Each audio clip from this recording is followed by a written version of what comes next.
Hello friends, આજે આપણે chapter 13 ઇન્ટરનેટનો પરિચય. આજે આપણે એક નવો ટોપિક લઈએ છીએ અને આગળ વધીએ છીએ. આજના ટોપિકમાં શરૂઆત આપણે કરીએ છીએ વેબ બ્રાઉઝરથી. સવાલ અહીંયા આવે છે કે વેબ બ્રાઉઝર એટલે શું, અથવા એવું કહી શકાય કે વેબ બ્રાઉઝર કોને કહેવાય. તો સ્ક્રીનમાં જેમ આપ જોઈ શકો છો, ફોટાથી જ આપણે ખ્યાલ આવી જશે કે વેબ બ્રાઉઝર એટલે શું, વેબ બ્રાઉઝર કોને કહેવાય અને આ પ્રોગ્રામની જરૂરિયાત આપણને કેવી રીતે પડતી હોય છે. આમાં તમને ખાસ વધુ પડતા અત્યારે જે પબ્લિકમાં અવેલેબલ છે અને જે વધારે સર્ચમાં વપરાય છે તેવા વેબ બ્રાઉઝર્સના ફોટોસ તમને અહીંયા આપેલા છે, જેમ કે opera, Google chrome, safari, Mozilla Firefox, internet explorer, અને ઇન્ટરનેટ એક્સપ્લોરરમાં એક એડવાન્સ આવેલું છે માઇક્રોસોફ્ટ એજ. બરાબર, આ બધા વેબ બ્રાઉઝર્સ છે. વેબસાઇટ કે વેબ પેજને જોવા માટે આપણા કોમ્પ્યુટરમાં એક પ્રોગ્રામ હોવો જરૂરી છે. હજારો લાખો કરોડો વેબસાઇટ મિત્રો છે, પણ એ વેબસાઇટને તમે તમારા મોબાઈલમાં, લેપટોપમાં, ડેસ્કટોપમાં કેવી રીતે જોઈ શકશો? હા, નેટ કનેક્શન તો છે, પણ જોયું એને એ વેબસાઇટનું જે એડ્રેસ છે, જે www થી ચાલુ થાય છે, એ લખવા માટે કઈ જગ્યા જોઈશે અને એ શેની અંદર લખશો? તો એના માટે તમને જે પ્રોગ્રામ જોઈએ છે એ પ્રોગ્રામનું નામ છે વેબ બ્રાઉઝર. બરાબર, આ વેબ બ્રાઉઝર જે છે ઘણી વખત એને શોર્ટમાં ઘણા લોકો એને બ્રાઉઝર તરીકે પણ કહે છે. અચ્છા, સૌથી પહેલું જ વેબ બ્રાઉઝર, ફર્સ્ટ વેબ બ્રાઉઝરની રચના 1990માં થઈ હતી અને એ જે વ્યક્તિ હતા એમનું નામ છે ટિમ બર્નર્સ-લી. 1990માં ટિમ બર્નર્સ-લી એમણે વેબ બ્રાઉઝરની રચના કરી હતી પહેલું. અને એમણે જે પહેલું વેબ બ્રાઉઝર બનાવ્યું હતું એનું નામ જ એમણે મૂક્યું હતું world wide web, WWW, world wide web. બરાબર, આગળ જતા એ નામ એમણે ચેન્જ કરી નંખાયું અને ચેન્જ કરીને એનું નામ એ લોકોએ મૂકી દીધું નેક્સસ.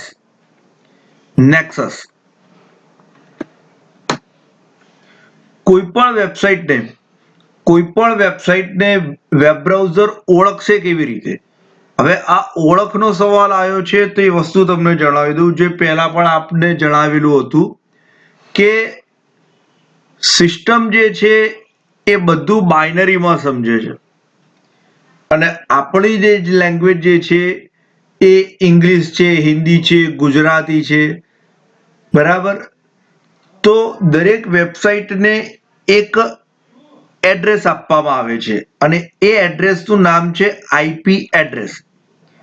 એ આઈપી એડ્રેસની મદદથી એ વેબસાઇટને ઓળખવામાં આવે છે.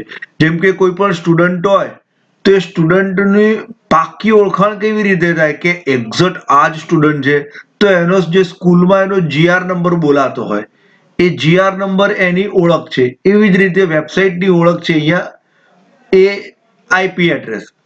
એ આઈપી એડ્રેસ જે છે એ આઈપી એડ્રેસ તો ન્યુમેરિક ફોર્મેટમાં હોય. એક એક્ઝામ્પલ તમને આપું આઈપી એડ્રેસનું: 192.168.125.11. 192.168.125.11. આ તો એક એનું ન્યુમેરિકલ એડ્રેસ થયું. હવે ન્યુમેરિકલ એડ્રેસ તો કેવા બધા કરોડો ન્યુમેરિકલ એડ્રેસ થાય, આપણને ન્યુમેરિક યાદ કેવી રીતે રહેશે? તો આપણે તો વેબસાઇટને નામ આપેલું છે, જેમ કે www.google.com, yahoo.com, kapadya.com. એ google.com જે છે ને એને એક એડ્રેસ આપવામાં આવે છે, આઈપી એડ્રેસ, જે ન્યુમેરિકમાં હોય છે એ. બરાબર, અને એક સર્વર હોય છે, એ સર્વરની અંદર એક ટેબલ બનાવવામાં આવે છે. એ ટેબલની અંદર ડાબી બાજુ બધા વેબસાઇટના નામો લખવામાં આવે છે અને જમણી બાજુ એ બધાને લગતા આઈપી એડ્રેસની એન્ટ્રી કરેલી હોય છે. અને એ બંનેની એક પેર બનાવવામાં આવે છે, બરાબર. એટલે તમે વેબ બ્રાઉઝરના એડ્રેસ બોક્સની અંદર, એડ્રેસ બારની અંદર તમે જેવું google.com લખો એટલે એ સીધો જમ્પ લેશે સર્વર ઉપર અને એ જુએ છે કે google.com છે તો એનું આઈપી કયું છે, એ આઈપી ઉપર જમ્પ મારે છે, એ આઈપી એનો યુઆરઆઈ થયો, બરાબર. ઓકે, એટલે સિસ્ટમ તો એના આઈપી થી જ ઓળખશે, પણ તમને એટલે કે આપણા માટે શું છે, આપણા માટે એ આઈપી ની જરૂર નથી, આપણને નામની જરૂર છે. એટલે આપણે નામ લખીએ, નામ પરથી આઈપી ઉપર જમ્પ મારે, આઈપી ઉપરથી વસ્તુ આગળ વધે છે. ઓકે. સામાન્ય રીતે યુઆરઆઈ ને શરૂઆત શેનાથી કરાય છે? HTTP, બરાબર. યુઆરઆઈ નું ફૂલ ફોર્મ શું છે? Uniform resource identifier. Uniform resource identifier. અને HTTP જે છે, HTTP, બરાબર, એનું ફૂલ ફોર્મ છે hyper text transfer protocol. Hyper text transfer protocol, HTTP column. આ નોર્મલ શરૂઆત છે. હવે શરૂઆત જ્યારે થઈ હતી વેબ બ્રાઉઝરની, ત્યારે HTTP થી કામ થઈ જતું હતું, પણ જેમ જેમ સમય જતો ગયો, ટેકનોલોજી આગળ વધતી ગઈ, એમ પ્લસની જોડે જોડે માઇનસ પોઈન્ટ પણ વધતા ગયા, એટલે નેગેટિવ પોઈન્ટ પણ વધતા ગયા, હેકિંગ પણ વધતું ગયું, સિક્યોરિટીને રિલેટેડ પ્રોબ્લેમ્સ પણ વધતા ગયા, માલિશિયસ સોફ્ટવેર વધતા ગયા, નુકસાન પણ વધતું ગયું. તો ધીમે રહીને આ લોકોએ અંદર એક ફેસિલિટી એડ કરી જેને કહેવામાં આવે છે સિક્યોરિટી. અને એવું કહે છે કે જ્યારે સિક્યોરિટીને લઈને કામ ચાલુ કરવામાં આવ્યું તો એ યુઆરઆઈ ની શરૂઆત હવે શેનાથી થઈ ગઈ? HTTPS. પહેલા એસ નતો, બરાબર. પહેલા શું હતું? HTTP. હવે શું આવી ગયું? HTTPS. એટલે hypertext transfer protocol with secure. Okay. હવે કોઈ પણ વેબસાઇટ હોય એને DNS ના નિયમોને અનુસરવું પડે છે અને વૈશ્વિક નિયમોને પણ અનુસરવું પડે છે. વૈશ્વિક એટલે કે ગ્લોબલ લેવલ, કેમ કે વેબસાઇટ તમે બનાવો છો એને એક્સેસ કોણ કરી શકે છે? તમે એવું અમદાવાદમાં તમારું સર્વર છે ને તમે વેબસાઇટ બનાવી, તો એવું નહીં કે ખાલી અમદાવાદ વાળા જ એને એક્સેસ કરે. ગુજરાતમાંથી ગમે ત્યાંથી એક્સેસ થાય, ઇન્ડિયામાંથી અને ફોરેનની કોઈ પણ કન્ટ્રીમાંથી એક્સેસ થાય છે. એટલે એક ગ્લોબલ વૈશ્વિક નિયમોને ફોલોઅપ કરવું પડે છે. એ લોકોના નિયમોમાં સિક્યોરિટી છે, એન્ક્રિપ્શન છે, વેલિડેશન છે, આ બધું જ એના રૂલ્સ હોય છે. તમે આ બધા રૂલ્સમાંથી પાસ થાવ અને તમારી વેબસાઇટ જો ક્રિએટ થયેલી હોય તો તમને ગ્લોબલ લેવલથી તમને એડ્રેસ મળશે HTTPS. તમે તમારી રીતે એડ્રેસ સેટ નથી કરી શકવાના કે ચલો હું HTTP થી શરૂઆત કરાવું, HTTPS. ના, આ બધા રૂલ્સ છે, આ બધા રૂલ્સને તમે ફોલો કરો છો અને આગળ વધો છો ત્યારે તમને જે જગ્યાએ તમે તમારી વેબસાઇટને તમે લોન્ચ કરી રહ્યા છો ત્યાંથી એ તમને, જેમ કે ગૂગલ થ્રુ તમે કામ કરાવી રહ્યા છો, તો ગૂગલ તમારી વેબસાઇટને ચેક કરશે અને એના બધા જ સિક્યોરિટીના સ્ટેપ્સ તમારા ફોલો થઈ જશે તો એ તમારી વેબસાઇટની આગળ HTTPS લગાડાવશે, બરાબર. ઓકે, ચલો આગળ વધીએ. આજે આપણે પહેલું જોઈએ છે ફાયરફોક્સ વેબ બ્રાઉઝર, બરાબર. અને ખાસ એટલા માટે કે એ ઓપન સોર્સ વેબ બ્રાઉઝર છે. ઓપન સોર્સ એટલે કે ટોટલી ફ્રીમાં ચાલતું છે અને ઓપન સોર્સ વેબ બ્રાઉઝરની દુનિયાની અંદર સૌથી વધારેમાં વધારે ડાઉનલોડ થયેલું અને મેક્સિમમ ચાલતું અને આજે પણ ફૂલ્લી અપડેટેડ એ છે ફાયરફોક્સ વેબ બ્રાઉઝર, જે તમારી સ્ક્રીનમાં તમને અહીંયા દેખાઈ રહ્યું છે, બરાબર. આ ફાયરફોક્સ પહેલા ખાલી લિનક્સમાં જ ચાલતું હતું. છેલ્લા 10 વર્ષથી એવી ડિઝાઇન થઈ ગઈ છે કે ફાયરફોક્સ તમે લિનક્સમાં પણ ચલાવી શકો છો, યુનિક્સમાં પણ ચલાવી શકો છો, વિન્ડોઝમાં પણ ચલાવી શકો છો અને એન્ડ્રોઈડમાં પણ ચલાવી શકો છો, બરાબર. ઓકે, બીજી સ્ક્રીન છે એ ફાયરફોક્સની થોડી ડિટેલ આપે છે. જેમાં નેવિગેશન બટન કોને કહેવાય એ બતાવે છે, રિફ્રેશ બટન જે તમને બતાવેલ છે, stop button, home button, address bar, નીચે બુકમાર્ક્સ તમને બતાવેલા છે. અચ્છા, બુકમાર્ક્સ શેના માટે છે મિત્રો? જુઓ, તમારે કોઈ વેબસાઇટ વારે ઘડીએ તમારે એની મુલાકાત લેવાની થતી હોય, બરાબર, અથવા કોઈક વેબસાઇટ એવી હોય કે જે ઇમ્પોર્ટન્ટ છે, જ્યારે જરૂર પડે ત્યારે તેની મુલાકાત તમે લો છો, પણ એનું નામ ટિપિકલ છે, સ્પેલિંગ યાદ રહે એવો છે નહીં, તો તમે બુકમાર્ક કરી દો. એક વખત એ વેબસાઇટ ઓન કરો, વેબસાઇટ ચાલુ થઈ જાય પછી વેબસાઇટમાં એડ્રેસ બારની અંદર એડ્રેસ બાર હવે તમને ખ્યાલ આવશે, સ્ક્રીનમાં દેખાય જ છે, બરાબર. તે છતાં હું ફરીથી એક વખત બતાવવાનો ટ્રાય કરી રહ્યો છું કે એડ્રેસ બાર કોને કહેવાય. આ એડ્રેસ બાર છે, બરાબર. આ એડ્રેસ બારની અંદર તમે અહીંયા વેબસાઇટ લખો, એન્ટર આપો, વેબસાઇટ ઓપન થઈ જાય, બરાબર. પછી તમને અહીંયા આ ભાગમાં, આટલા ભાગમાં સ્ટારનો આઇકોન દેખાતો હોય છે, બરાબર. કોકમાં કોક બીજા કોક બ્રાઉઝરમાં જુદી જગ્યાએ હોય છે, બીજા દરેકની પોતાની રીતે, દરેકમાં બુકમાર્કનો આઇકોન હોય, બરાબર. એ આઇકોન ઉપર ક્લિક કરો એટલે તમારી વેબસાઇટનું જે એડ્રેસ તમે લખેલું એ સ્ટોર થઈ જાય. એ સ્ટોર થઈ જાય અને આવી રીતે તમને અહીંયા દેખાય છે, બરાબર. અહીંયા લખેલું છે વેબ મેલ છે, ન્યૂ ગ્રાઉન્ડ્સ છે, બરાબર. એવી રીતે અહીંયા દેખાય. અને આ જે લાઈન જે છે આખી એને કહેવાય બુકમાર્ક્સ, બુકમાર્ક લાઈન, બરાબર. એ બુકમાર્ક લાઈનમાં એ દેખાય. એટલે નેક્સ્ટ ટાઈમ તમારે એડ્રેસ લખવું ના પડે, તમે ખાલી આ ન્યૂ ગ્રુપ લખેલું છે, ન્યૂ ગ્રાઉન્ડ્સ લખેલું છે, એની પર ક્લિક કરો એટલે સીધી વેબસાઇટ ઓપન, બરાબર. તો એને કહેવાય છે બુકમાર્ક. Okay, clear? ચલો આગળ વધીએ. બીજું વેબ બ્રાઉઝર જે છે આપણે ફેમસ જે ચાલે છે એ છે ગૂગલ ક્રોમ. આ રહ્યું ગૂગલ ક્રોમ. ઓકે, બરાબર. જો ગૂગલ ક્રોમમાં જો ધ્યાનથી જુઓ મિત્રો, ગૂગલ ક્રોમમાં જો તમને અહીંયા સ્ટાર દેખાતો હશે, મારું માઉસ ફેરવ્યું છે એની વચ્ચે સ્ટાર દેખાય છે, બરાબર. તમે અહીંયા કોઈ વેબસાઇટનું નામ લખો, જો અહીંયા યુઆરએલ લખેલું છે, બરાબર. એ યુઆરએલ એટલે કે એડ્રેસ બાર. આ એડ્રેસ બારમાં તમે નામ લખો, એન્ટર કરો, વેબસાઇટ ઓપન થઈ ગઈ. ચલો, ઓપન થઈ ગયા પછી તમે આ સ્ટાર ઉપર ક્લિક કરો એટલે બુકમાર્ક બાર થઈ જાય. એ બુકમાર્ક થઈ ગયો. એ બુકમાર્ક થઈ ગયો તો જો અહીંયા તમને નીચે દેખાશે મારા બુકમાર્ક છે જ 1, 2, 3 અને 4, એવી રીતે બુકમાર્કમાં તમારી પાસે એન્ટર થઈ જશે, બરાબર. અચ્છા, ગૂગલ ક્રોમમાં તમને એક બીજો ફાયદો એવો પણ મળે છે કે જો તમારો જીમેલ આઈડી હોય તો તમે અહીંથી ડાયરેક્ટ જીમેલ ઓપન કરી શકો છો. અચ્છા, તમે ગૂગલ ડ્રાઈવનો યુઝ કરો છો, ગૂગલ ફોટો છે, ગૂગલ ડોક્સ છે, ગૂગલ શીટ છે, બરાબર. એ બધી જ ફેસિલિટી તમને આ આઇકોનથી મળે છે, જે અહીંયા તમને નાના નાના ચોરસ આઇકોન આપેલા છે, બરાબર. અહીંથી તમને એ વસ્તુ તમને અહીંથી મળી શકે છે. તમારે ઇમેજીસ સર્ચ કરવી છે ગૂગલના સર્ચ એન્જિનથી. ગૂગલનું ક્રોમ એ ગૂગલનું વેબ બ્રાઉઝર છે અને ગૂગલ સર્ચ એન્જિન એ પણ છે, પણ બંને જુદા. Google chrome, Google search engine બે જુદા, બરાબર. એવું નથી કે સર્ચ એન્જિનમાં એકલું ગૂગલ જ છે, 1000 વેબસાઇટ છે.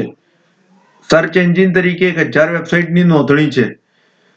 આપણે ગૂગલ વાપરીએ છીએ, બધા ગૂગલ વાપરે એવું જરૂરી નથી, પણ તમારે ડાયરેક્ટ ગૂગલથી ઇમેજીસ સર્ચ કરવી છે તો અહીંથી તમે ક્લિક કરો. ગૂગલનો જીમેલ તમારે યુઝ કરવો છે તો અહીં ક્લિક કરો. જે એક્સ્ટ્રા ફેસિલિટીઓ ગૂગલ તરફથી મળે છે તમારે જોવી છે, શીખવી છે, સમજવી છે, વાપરવી છે, તો એના માટે તમે આ ચોરસ બટનો ઉપર ક્લિક કરો, બરાબર. ઓકે, જો તમને મોટી સ્ક્રીનમાં તમને અહીંયા બતાવેલું છે back button, forward button, refresh button, બરાબર. પછી એડ્રેસ બાર, બુકમાર્ક્સનો સ્ટાર તમને અહીંયા બતાવેલો છે, બરાબર. Okay, clear? ચલો આગળ વધીએ. સર્ચ એન્જિન આજનો આપણો સેકન્ડ ટોપિક છે, સર્ચ એન્જિન. સર્ચ એન્જિનનું કામ શું? મિત્રો, એક વસ્તુ પહેલા મગજમાં ક્લિયર કરો, સર્ચ એન્જિન અને વેબસાઇટનો ડિફરન્સ. વેબસાઇટ એટલે શું? ધારો કે કોઈ એક સ્ટુડન્ટ છે મિલોની શાહ, તો હું હું એક્ઝેક્ટ ક્લાસમાં જઈને એમ કહું કે મિલોની શાહ ક્યાં છે, ઊભી થાવ, તો એક્ઝેક્ટ એક મિલોની શાહ જ ઊભી થશે, બરાબર. પણ હું પ્યુનને એમ કહું છું કે ભાઈ 11મા ધોરણમાંથી અને 12મા ધોરણમાંથી મિલોની શાહને લેતો આવ, તો એને શોધવા જવું પડશે. તો એ શોધવા જવાનું એ સર્ચ એન્જિનનું કામ, અને એક્ઝેક્ટ જે છે બરાબર એ વેબસાઇટનું કામ, બરાબર. તમે જે વેબસાઇટનું નામ લખો ને વેબસાઇટ ઓપન થઈ ગઈ, એ વેબસાઇટનું કામ થઈ ગયું, બરાબર. પણ તમને વેબસાઇટનું નામ તમને ખબર છે અથવા ખબર નથી, અથવા અડધું પડધું ખબર છે, બરાબર, અથવા તમારે જુદી જુદી જગ્યાએ થોડું ઘણું શોધવું છે, તો સર્ચ એન્જિનનો ઉપયોગ કરો, બરાબર. જો શું લખ્યું છે વાંચો. લાખો કરોડો વેબસાઇટમાંથી ચોક્કસ માહિતીને શોધવી અઘરી છે. એના એટલે શું થયું કે એક લાઇબ્રેરીમાંથી અથવા કોઈ મોટા પુસ્તકમાંથી એકાદ મુદ્દાની શોધ કરવી, અથવા એવું કંઈ પણ કહી શકાય કે ઘાસના ગોડાઉનમાંથી 100ની શોધ કરવી, બરાબર. ચલો, આ અશક્ય કાર્યને શક્ય કરવા માટે વેબ દ્વારા, વેબસાઇટ નથી ભાઈ, વેબ, ઓનલી વેબ દ્વારા એક લિસ્ટ અપાય છે, અને જેમાં તમે કીવર્ડથી તમે શોધ કરી શકો છો. એ લિસ્ટની અંદર કીવર્ડથી શોધ તમે કરી શકો છો. એટલે ગૂગલ પાસે જેટલી નોંધણી હોય એમાંથી બધું એન્ટ્રી તમને મળે, જેની નોંધણી નથી એની એન્ટ્રી ના મળે, બરાબર. અને આ કીવર્ડથી તમે સર્ચ કરી શકો છો. આવું કાર્ય જે કરી આપે, આવું કામ જે પ્રોગ્રામ કરી આપે, એ પ્રોગ્રામને કહેવાય છે સર્ચ એન્જિન. સાદી ભાષામાં એવું કહેવાય keyword base search. Keyword base search જે સોફ્ટવેર કરી આપે, જે પ્રોગ્રામ કરી આપે, એ પ્રોગ્રામને શું કહેવાય? સર્ચ એન્જિન, બરાબર. અને આ સર્ચ એન્જિન જે છે એ મોટે ભાગે 98% 98% ઓનલાઈન કાર્ય કરતા હોય છે, બરાબર. ચલો, આ જુઓ, ફેમસ સર્ચ એન્જિનના મેં તમને નામ પણ આપ્યા છે, આઇકોન પણ આપ્યા છે, અને મારી પાસે એક ડેટા છે કે ફેબ્રુઆરી 2013ની અંદર કોનો કેટલો ભાગ રહ્યો તો એ, બરાબર. ગૂગલ છે, યાહુ છે, યેન્ડેક્સ છે, બૈડુ છે, ડકડકગો, આસ્ક, એઓએલ, ઇકોસિયા, બરાબર. અને એક છે ઇન્ટરનેટ આર્કાઇવ, બરાબર. અને જમણી બાજુમાં જો ભાગવાળો ફોટો આપ્યો છે કે સર્ચ એન્જિનની અંદર વર્લ્ડ લેવલ ઉપર જે સર્ચ થતું હોય, વર્લ્ડ લેવલ ઉપર, તો એમાં 67.5% લોકોએ ગૂગલનો ઉપયોગ કર્યો છે, 16.7% બિંગનો ઉપયોગ કર્યો છે, 11.6% યાહુનો ઉપયોગ કર્યો, 2.6% આસ્કનો ઉપયોગ કર્યો, અને 1.7% એઓએલનો ઉપયોગ કર્યો, બરાબર. આપણા બ્રાઉઝરની અંદર સેટિંગમાં તમે જાઓ, કોઈ પણ બ્રાઉઝરના સેટિંગમાં તમે જાઓ, તો ત્યાંથી તમે સર્ચ એન્જિન તમે ચેન્જ કરી શકો છો. નોર્મલી ગૂગલ હોય છે, ગૂગલની જગ્યાએ યાહુ, બિંગ, આસ્ક, એઓએલ, બૈડુ, ડકડકગો, કોઈ પણ સર્ચ એન્જિન તમારે સેટ કરવું હોય તો તમે કરી શકો છો, બરાબર. એ તમને આવડવું જોઈએ. સેટિંગમાંથી આ વસ્તુ થાય છે. કોના? વેબ બ્રાઉઝરના સેટિંગમાંથી તમે ગોઠવણ કરી શકો છો. જેમ કે ગૂગલ ક્રોમ અને ફાયરફોક્સ, એના સેટિંગ ઓપ્શનમાં જાઓ તો ત્યાં તમને સર્ચ એન્જિન મળે, એમાં તમે આ કામ કરી શકો છો. આપણે ગૂગલ જોડે સર્ચ કરતા હોઈએ છીએ, નોર્મલી આપણે ગૂગલ જોડે સર્ચ કરીએ છીએ, તો એની પેટર્ન્સ અહીંયા તમને બતાવી છે, એની ડિઝાઇન અહીંયા બતાવી છે, ધ્યાન આપો. આ તમારી પાસે જો ગૂગલથી સર્ચ કરશો તો આવી સ્ક્રીન તમારી પાસે હોય છે, બરાબર. ગૂગલના પોતાના, મારી જાણ મુજબ ગૂગલના પોતાના 32 સર્વર છે. એમાં એક સર્વર ઇન્ડિયાનું પણ છે. એટલે તમે ધ્યાનથી જુઓ તો ગૂગલની નીચે ઇન્ડિયા એવું લખેલું આવે છે, બરાબર. ઓકે, એમાં નીચે તમને બે વસ્તુ મળે છે. એક જે બ્લુ કલરનો બોક્સ તમને જે મળી રહ્યો છે, એક બ્લુ કલરનો મોટો બોક્સ, એને કહેવાય છે સર્ચ બાર, બરાબર. આડી લાઈન હોય ને મિત્ર, બાર કોને કહેવાય? જે આડી લાઈન વાળું હોય ને એને બાર કહેવાય. જેને તમે કહો, સાદી ભાષામાં તમે શું કહો છો? Search box. બરાબર, થોડુંક વધારે ટેકનોલોજીનો વર્ડ લઈ લો તો સર્ચ બાર, બરાબર. એમાં તમારી પાસે એક છે ગૂગલ સર્ચ અને એક છે આઈ એમ ફિલિંગ લકી. પહેલા ગૂગલ સર્ચ ઉપર કામ શીખો, પછી ફિલિંગ લકીમાં જઈ શકાય. અચ્છા, સર્ચિંગની ઓફર છે કે તમે ઇંગ્લિશમાં પણ સર્ચ કરી શકો છો. એના સિવાય નીચે જુઓ, તમને અહીંયા ઓફર કરેલી છે કે આટલી લેંગ્વેજમાં પણ તમે સર્ચ કરી શકો છો. બરાબર, જરૂરી નહીં કે ખાલી ઇંગ્લિશમાં જ. તમે અહીંયા એવું લખો છો રોઝ, અહીંયા તમે એવું લખો છો રોઝ, તો ઇંગ્લિશમાં સર્ચ થયું. બરાબર, પણ તમે અહીંયા લખો છો ગુલાબ, તો એ ગુલાબ તરીકે પણ સર્ચ કરી આપશે. પણ એ રોઝમાં સર્ચ કરશે એવું નહીં, ગુલાબ તરીકે પણ કરશે. બરાબર, ઓકે. મલ્ટિપલ લેંગ્વેજીસ અહીંયા એ લોકો ઓફર કરે છે કે આટલી લેંગ્વેજમાં તમે સર્ચ કરી શકો છો. અમે તમને આટલી લેંગ્વેજમાં સપોર્ટ આપીએ છીએ. ચલો આગળ વધીએ. બીજી એક ફેસિલિટી ગૂગલની તમને મળે છે, ગૂગલ ટ્રાન્સલેશન. ગૂગલ ટ્રાન્સલેશન, તમારે ગૂગલ ટ્રાન્સલેટ કરવું હોય, ઓનલાઈન તમારે ટ્રાન્સલેટ કરવું હોય તો તમારી પાસે સીધો જ રસ્તો છે, એકદમ સીધો, જે મેં તમને બતાવેલો છે. ગૂગલનું સર્ચ એન્જિન ઓપન કરો, ગૂગલનો સર્ચ બાર ઓપન કરો છો. સર્ચ બાર એટલે શું? તો આ જે સ્ક્રીન છે, આ સ્ક્રીનની અંદર અહીંયા લખવાનું છે. આ જે જગ્યા છે ત્યાં તમારે લખવાનું છે. શું લખવાનું છે? જો સૌથી ઉપર લખેલું છે ઇંગ્લિશ ટુ ગુજરાતી, બસ આટલું લખીને એન્ટર આપી દો. ઇંગ્લિશ ટુ ગુજરાતી લખીને એન્ટર આપી દો એટલે નીચે જે સ્ક્રીન તમને અહીંયા દેખાય છે મારી, આવી સ્ક્રીન તમને અહીંયા દેખાશે. અહીંયા ઇંગ્લિશ પણ છે અને આ બાજુ ગુજરાતી છે. તમે ઇંગ્લિશ ટુ ગુજરાતી કીધું ને એટલે પહેલું ઇંગ્લિશ આવે અને બીજું ગુજરાતી આવે. અહીંયા તમારે લખવાનું, તમે અહીંયા લખો વેલકમ સ્ટુડન્ટ્સ, તમે જેવું લખશો એવું આ બાજુ એનું ગુજરાતી બનતું જશે. બરાબર, સ્પેસ ધ્યાન રાખતા રહેજો હો, બધું ભેગું ના લખતા, નહીંતર એ નહીં બનાવી શકે. સ્પેસ ધ્યાન રાખતા રહેવાનું. તમારે ધારો કે ઘણી વખત એવું થતું હોય છે કે કેટલાક શબ્દોની, કેટલાક સેન્ટન્સની કેટલીક વખત તમારે ગુજરાતીમાં જરૂર પડે છે, તો ગુજરાતી લાવવાનું ક્યાંથી? મારી પાસે ગુજરાતી કીબોર્ડ નથી, અથવા મને ગુજરાતીમાં લખતા નથી આવડતું, તો ગુજરાતી લાવું ક્યાંથી? મને ગુજરાતી જોઈએ છે. કોપી પેસ્ટ હું કરી નાખીશ, પણ ગુજરાતી લખેલું મળશે તો કોપી પેસ્ટ કરીશ ને. તો આ એનો રસ્તો છે. અહીંયા ઇંગ્લિશ ટુ ગુજરાતી લખો, અહીંયા ઇંગ્લિશમાં વેલકમ સ્ટુડન્ટ્સ લખો, સામે તમને એનું ગુજરાતી આવી ગયું. બરાબર, અહીંયા નીચે જો કોપીનો આઇકોન આપેલો છે, અહીંયા નીચે કોપીનો આઇકોન આપેલો જ છે.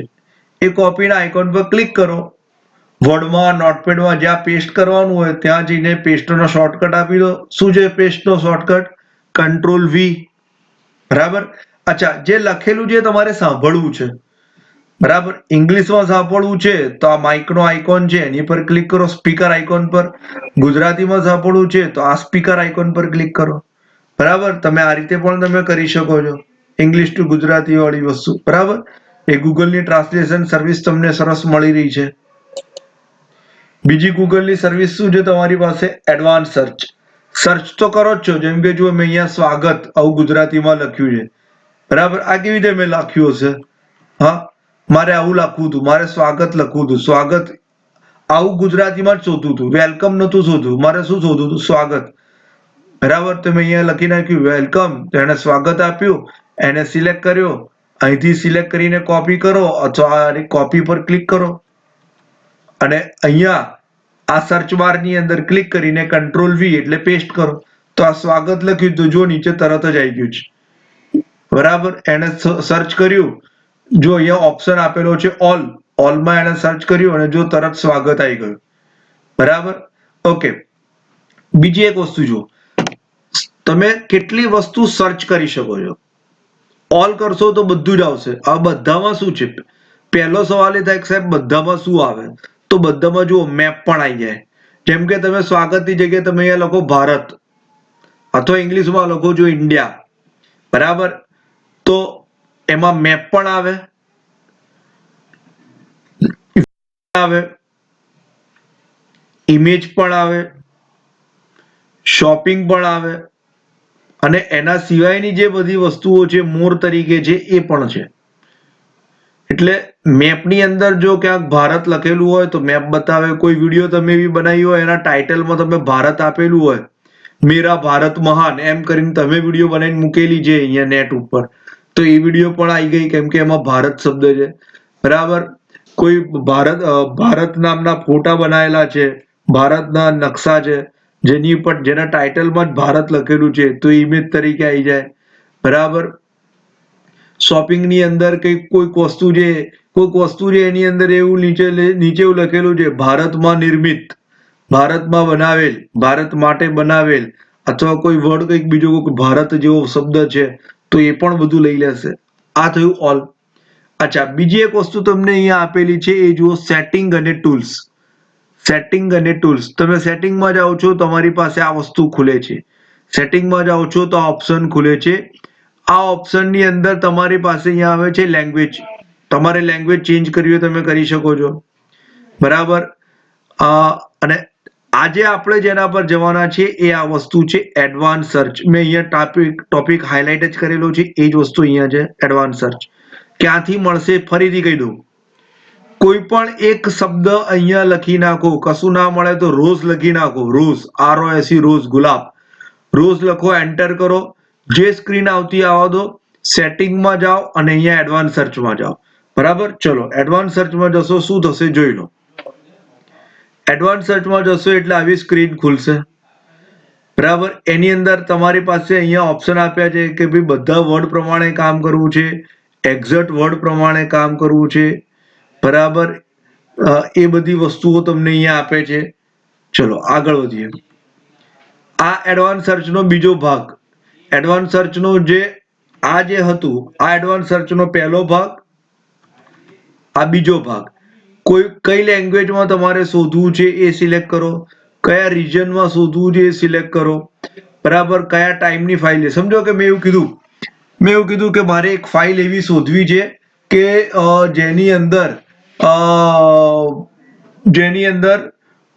વર્ચ્યુઅલ રેમ કરીને એક ટોપિક છે, એ એક્સપ્લેન કરેલો હોય. બરાબર. વર્ચ્યુઅલ રેમ એટલે random access memory, virtual ma'am. બરાબર. આભાસી રેમ, ગુજરાતીમાં એવું નહીં કહેવાય, આભાસી રેમ, RAM રેમ. બરાબર. હવે સમજો, એ તો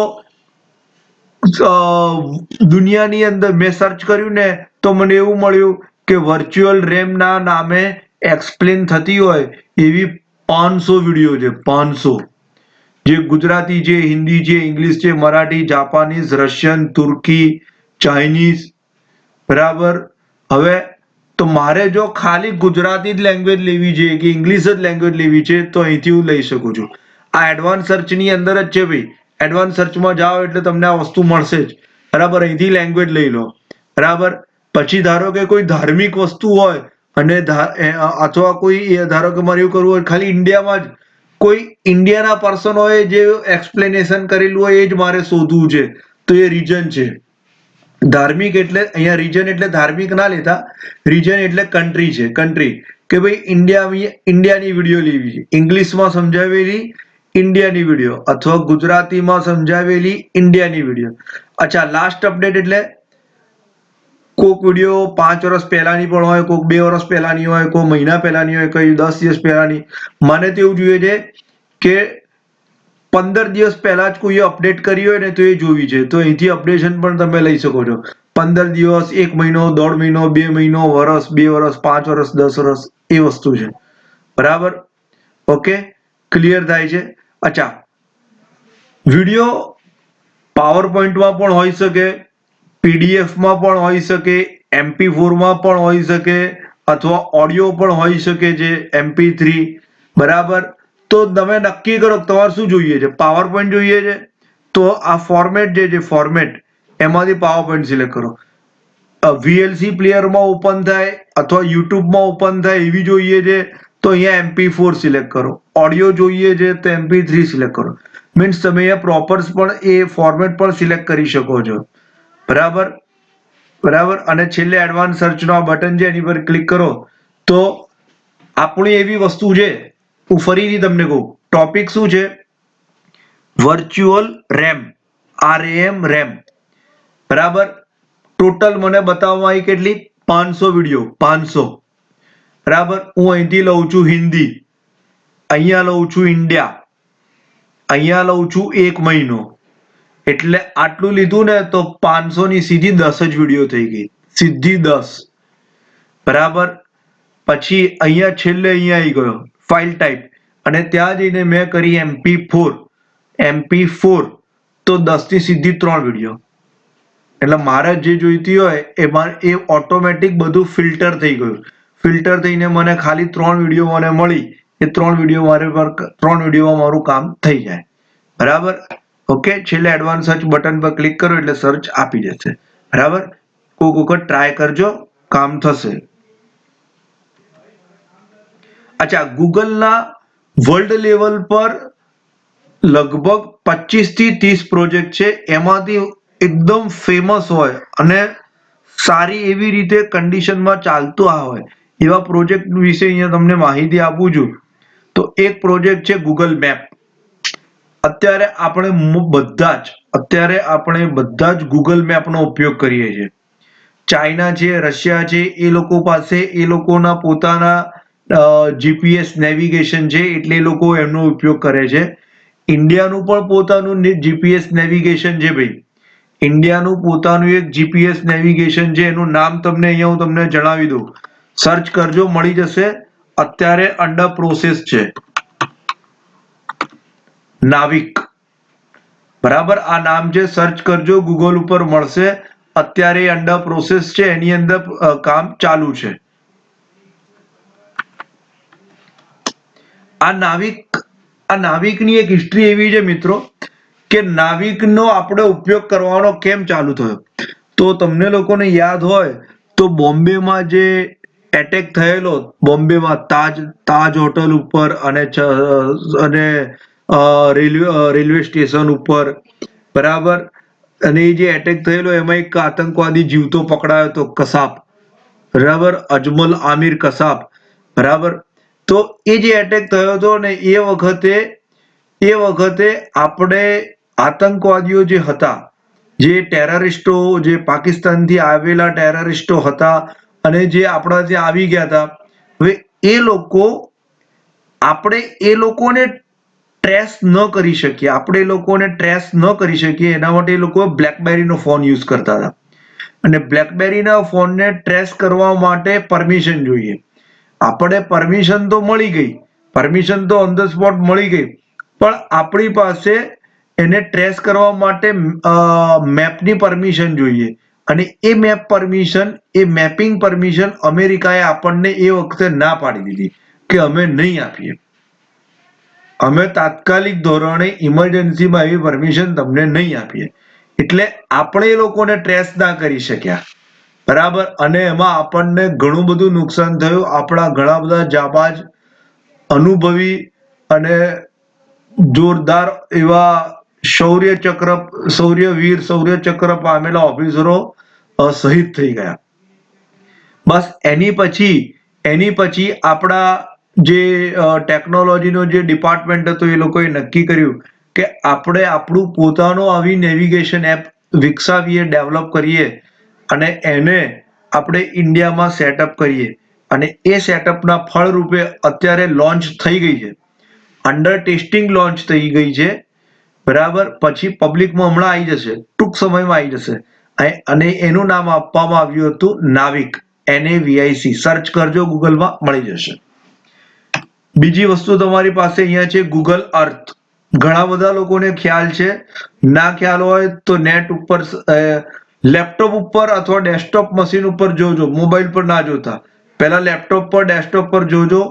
અને જો પોસિબલ હોય મિત્રો, જો તમારી પાસે સ્માર્ટ ટીવી હોય, એટલે કે મોટી સ્ક્રીન હોય, અથવા લેપટોપને તમે ટીવી જોડે કનેક્ટ કરો છો, એન્ડ્રોઈડ ટીવી છે, સ્માર્ટ ટીવી છે, અથવા લેપટોપને ટીવી જોડે કનેક્ટ કરો છો, અને પછી ગૂગલ અર્થનો ઉપયોગ કરજો, વધારે મજા આવશે. મોટી સ્ક્રીન હશે, સારું નેટ હશે તો જોવાની તમને ગમશે, મજા આવશે. બરાબર. ત્રીજો પ્રોજેક્ટ જે છે ગૂગલ કાર, ગૂગલની ડ્રાઈવરલેસ કાર. ડ્રાઈવરલેસ એટલે ડ્રાઈવર વગરની કાર. બરાબર. એની અંદર બધા તમે જો ધ્યાનથી જુઓ તો તો જો ઉપર એક કેમેરો છે, આ સેન્સર કેમેરા છે, ખાલી કેમેરો નથી, સેન્સર કેમેરા છે. અહીંયા પાછળ પણ સેન્સર કેમેરા છે, અહીં નીચે પણ સેન્સર કેમેરા છે, અહીં પણ સેન્સર કેમેરા છે. બરાબર, એ સેન્સર કેમેરાથી ગૂગલની ગાડી ચાલતી હોય છે. બરાબર, અને આનો લાઈવ પ્રોજેક્ટ તમને જ્યાં સુધી હું જાણું છું ત્યાં સુધી નોર્વેની અંદર અને ફિનલેન્ડની અંદર ચાલુ છે. નોર્વે અને ફિનલેન્ડ. બરાબર, ફિનલેન્ડમાં તો ગૂગલની સાયકલ પણ ચાલે છે. ગૂગલની સાયકલ પણ છે. એ ગૂગલની સાયકલ એ લોકોએ ફિનલેન્ડના એન્જિનિયરોએ એવી રીતની સાયકલ બનાવી છે. મેં વિડીયો જોઈ છે એટલે કહી રહ્યો છું, કોઈ વસ્તુ એમને નથી બોલી રહ્યો. એ ફિનલેન્ડના એન્જિનિયરોએ એવી સાયકલ બનાવી છે કે બીજા ત્રીજા ધોરણનો કે પાંચમા ધોરણનો નાનો છોકરો હોય, બરાબર, હવે એ સાયકલ પર બેસવા જાય શું થાય? સાયકલનું બેલેન્સ જતું રહે ને પડી જાય. બરાબર, એની જગ્યાએ એ સાયકલને આડી કરીને બેસશે ને, જેવો બેસશે ને સાયકલ એની જાતે બેલેન્સ બનાવી દેશે. સાયકલ એની જાતે બેલેન્સ બનાવી દેશે. આ વસ્તુ ફિનલેન્ડમાં એટલા માટે શક્ય છે, ફિનલેન્ડની વસ્તી ખૂબ જ ઓછી છે અને ત્યાંનું કલ્ચર એકદમ વેલ એજ્યુકેટેડ કલ્ચર છે અને બધું જ ગૂગલથી કંટ્રોલ કરવામાં આવેલું છે. આખી કન્ટ્રીના કેમેરા, આખી ફિનલેન્ડની કન્ટ્રી જે છે ફિનલેન્ડ, એ કન્ટ્રીના બધા જ ટ્રાફિક કેમેરા જે છે એ 100% ગૂગલથી કંટ્રોલ છે. બરાબર, ગૂગલનું પોતાનું એક સર્વર એ લોકોએ ત્યાં મૂકેલું છે, એનાથી બધું જ કંટ્રોલ થાય છે. કેમેરા, સેન્સર બધું જ કંટ્રોલિંગ છે અને એકદમ વેલ કલ્ચર અને સાયલેન્ટ કન્ટ્રી છે. અને ફિનલેન્ડની અંદર કોઈ ઇન્ડસ્ટ્રી નથી એટલે ઝીરો પોલ્યુશન કન્ટ્રી છે. એટલે એ એન્જિનિયરોએ એવી સાયકલ બનાવી છે કે નાનો છોકરો પણ સાયકલ પર બેસે ને પછી સાયકલ એની જાતે ઓટોમેટિક બેલેન્સ થઈ જાય, પછી પડી ના જાય. એને પેડલ નહીં મારવાના, જે આપણે સાયકલના પેડલ મારીએ ને પેડલ નહીં મારવાના, એને ખાલી બેસવાનું જ છે. અથવા કદાચ એને એની મમ્મી કે પપ્પા બેસાડી દે, પછી છોડી દો, એ તો બેલેન્સ રાખી જ નથી શકવાનો. પણ એના મમ્મીએ સાયકલ પર બેસાડી દીધો, પછી એની મમ્મી ખસી જાય, સાયકલ ઓટોમેટિક બેલેન્સમાં થઈ જશે. બરાબર, પછી સાયકલ પડશે નહીં. બરાબર, કેવી રીતે જે ખ્યાલ નથી, પણ આવું કંઈક ગૂગલના સોફ્ટવેર જે છે, ગૂગલના દરેક, જો એક વસ્તુ જણાવી દઉં, ગૂગલના બધા સોફ્ટવેર બધાને ના મળે. ફિનલેન્ડની અંદર જે સોફ્ટવેરો, જે ટેકનિક વપરાય છે એ ફિનલેન્ડ ખાતે જ છે, ફિનલેન્ડની બહાર આવ્યા જ નથી. બરાબર, આપણને જે ગૂગલની સર્વિસીસ મળે છે ને, એક સીધી ભાષામાં તમને કહી દઉં, આપણને જે ગૂગલની સર્વિસ મળે છે ને એ ગામ આખામાં વપરાયા પછી ચવાઈ ગયેલી ચિંગમની જેમ સર્વિસ મળી રહી છે. બરાબર, કેમ કે આપણે જેટલી સર્વિસ લઈ રહ્યા છે બધી ફ્રીમાં લઈ રહ્યા છે એટલા માટે. આ તો બધું ગૂગલ, ફિનલેન્ડમાં તો બધું લાયસન્સ વર્ઝન છે અને ગૂગલને એનું પેમેન્ટ પણ મળે છે, એટલે ગૂગલ એમાં સૌથી વધારે ઇન્ટરેસ્ટ રાખે છે. બરાબર, એક વખત છોકરો બેસી ગયો પછી મોબાઈલથી એની મમ્મીએ સોર્સ અને ડેસ્ટિનેશન નક્કી કરવાના. સોર્સમાં તો એનું ઘરનું એડ્રેસ આવી જ ગયું છે ઓટોમેટિક. ડેસ્ટિનેશનમાં એની સ્કૂલનું નામ એ લખી નાખે. બરાબર, પછી મમ્મી તો ઘેર જ છે, સાયકલ એની જાતે ચાલવા મળશે. સમજો કે એના ઘરથી સ્કૂલનું અંતર 3 કિલોમીટરનું છે અને વચ્ચે દર 1 કિલોમીટરે ટ્રાફિક સિગ્નલ પણ આવે છે. બરાબર, તો સાયકલ એની જાતે જ ચાલશે. છોકરાએ કંઈ નહીં કરવાનું, છોકરાએ તો ખાલી અદબ વાળીને બેસી જવાનું. બરાબર, એન મમ્મી તેના ઘેર જ છે, એન મમ્મીએ મોબાઈલથી એડ્રેસ મૂકી દીધું. બરાબર, એટલે એના મમ્મીના મોબાઈલની સ્ક્રીનની અંદર તો એને દેખાય જ છે કે સાયકલ ચાલે છે કે શું છે, ક્યાં છે. બરાબર, આખો ટ્રેસ થાય જ છે. પણ આ સાયકલ ઓટોમેટિક ચાલે છે. જેવું જો સાયકલની આગળ અચાનક કોઈ વેહિકલ આવી જાય અથવા ટ્રાફિક સિગ્નલની લાલ લાઈટ આવે તો સાયકલ એની જાતે જ ઊભી રહી જશે. સાયકલ ઊભી પણ રહેશે, છોકરાએ કશું નહીં કરવાનું, બેલેન્સ તો મેન્ટેન જ છે, બેલેન્સ ઓટોમેટિક જ છે. સાયકલ એની જાતે ઊભી રહેશે. પેલી કોઈ જે વચ્ચે ગાડી આવી ગઈ હતી એ જતી રહે અથવા ગ્રીન સિગ્નલ થાય એટલે સાયકલ એની જાતે ચાલશે, કેમ કે સાયકલમાં કેમેરા અને સેન્સર લગાવેલા છે. બરાબર, તો આવી રીતની ગૂગલની ઘણી બધી સર્વિસીસ આવી રીતે ચાલતી હોય છે. બરાબર, ઓકે વિદ્યાર્થી મિત્રો, નોલેજ વાળી વિડીયો બનાવવામાં આવેલી છે, ધ્યાન આપજો, મજા આવશે. ઓકે, ચલો, thanks for watching guys. Like કરો, સબસ્ક્રાઇબ કરો, શેર કરો. મિત્રો, તમે લાઈક, સબસ્ક્રાઇબ ને શેર નથી કરતા, પ્લીઝ કરો. Okay, thank you.